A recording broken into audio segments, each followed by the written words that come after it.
शंभु लागी गिरिजा करेली तप भारी है।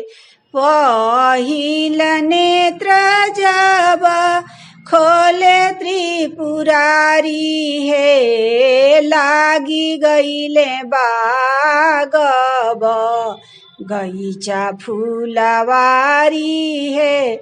दूसर नेत्र जब खोले त्रिपुरारी है। नाचे गंधर्व सभ और किन्नर नारी है।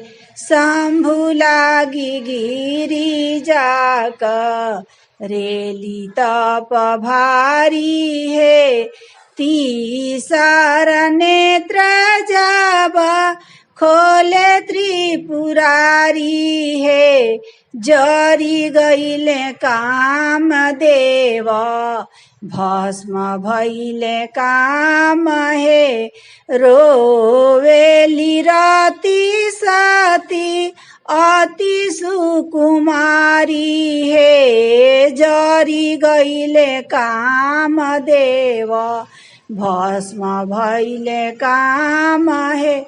जानी रोवरती सती अति सुकुमारी है। गोकुला में कृष्ण जी के सुता होई बुनारी है।